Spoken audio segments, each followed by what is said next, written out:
watched it happen, that he watched that record get broken. Now, the interesting thing was that that game was being played in its third quarter, but everything had to stop once LeBron made that point. And of course, here at Joy Sports, our man on the basketball beat is Michael Quaino, and he watched this game at dawn. He saw this moment on screen, and he's got thoughts on this particular matter. Let's start off with the fact that the game had to break and not wait to finish to celebrate this. This is interesting, and this is monumental.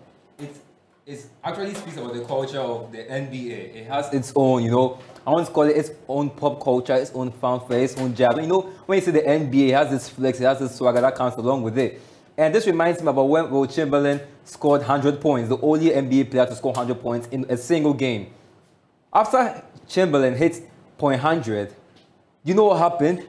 Yeah, he was actually ushered to his locker room, and one of the, his team members, one of the team officials, wrote 100 on a sheet of paper for him to pose with it.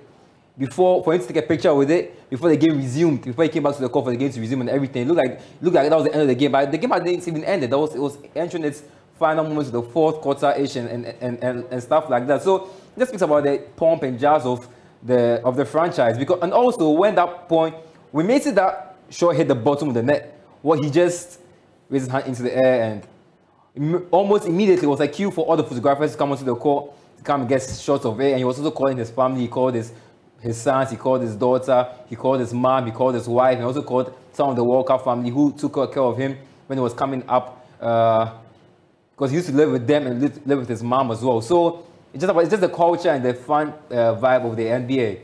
Now, and there it is, the man Kareem Abdul-Jabbar, Magic Johnson, and the rest of them as well. A great moment indeed. And now we're talking about, the commercial element of doing a thing like this or making an achievement as big as this in the NBA. Tell me about it. Tell me about the kind of boom that you expect and the kind of mad rush that people are going to have, especially for him at this point, especially as he's chalked his feet. I don't think there's any player being commercialized as an NBA player more than Michael Jordan, because at the point when you mentioned the NBA, the only name that came to mind was Michael Jordan. That's how he came out with the Jays, and you also have even Jordan collaboration with seems like PSG and that sort of stuff. Nike, and of course, really, he made some very good money within just 2 hours of when Lionel Messi was signed. Yeah. So picking on that tangent, LeBron has also, been able to do something like that, because even he even I don't say he directed his own movie, because he featured in his own movie and stuff like that. He's also been able to pump into that commercial aspect of the NBA, and that also speaks about his legacy and testament, because it also drives beyond the core and goes into other aspects. He is making his own brands and making sure that he's self-sustained, because obviously all this jazz and all this race and everything is going to fade away, because he states, hey, he wants to play, maybe he's going to retire, maybe age 41, 42. Kareem Abdul-Jabbar, the man he surpassed, played up to he was 42 years old. That's why he was able to score about 38 plus points in the franchise. So Nike, definitely they're going to find a way to leverage on this, because the game was being played live on the NBA on TNT. And once that happened, when the game ended after the fourth quarter, the video, as we played, the stuff which played, the content which played, was sponsored and actually curated by Nike, from his first game as a Cavs, from his first game as a Cavs, and his first shot to when he went to Miami Heat, when he returned to Cavs, and now at Lakers and all of that.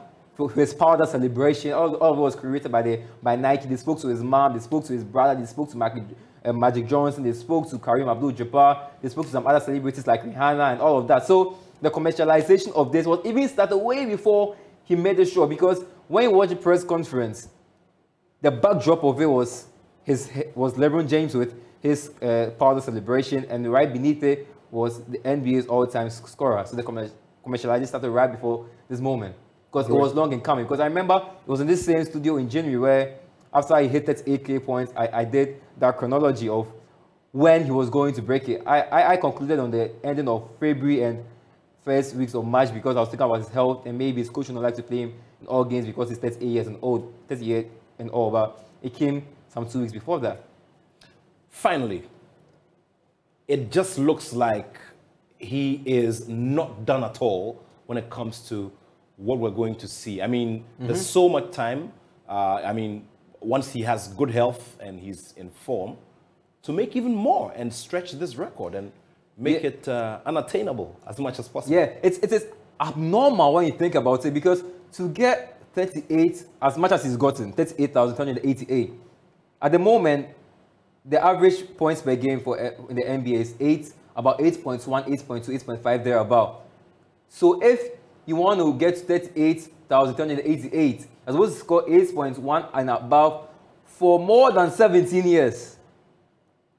When Kareem Abdul-Jabbar set that record with the Skyhooks, scored 38 plus to overcome Will Chamberlain, LeBron was not even born. He was born 9 months after. Abdul-Jabbar set the record in March. LeBron was born in December of 1984. Yeah, and LeBron sexuals will tell you this. Although he was not born, they've been able to calculate, because he was born in December. That was like some 9 months after, and they've been able to calculate to tell you that LeBron's mother, this is so fun, LeBron's mother conceived LeBron James close to the night, or on the night when Kareem Abdul-Jabbar broke that record. And if you pay attention to it, it checks out, because the record has stood for 39 years. Okay. And LeBron is 38. Well, now what we have to do is to look for all of the children, you know, in LA who were born on the moment when he struck that one in there. With the skyhook, yeah. Look, thank you so much. I'm sure that we're going to be doing some more, definitely, especially as LeBron builds up on these points. And to even cement his legacy, to me personally, there are two things he has to do.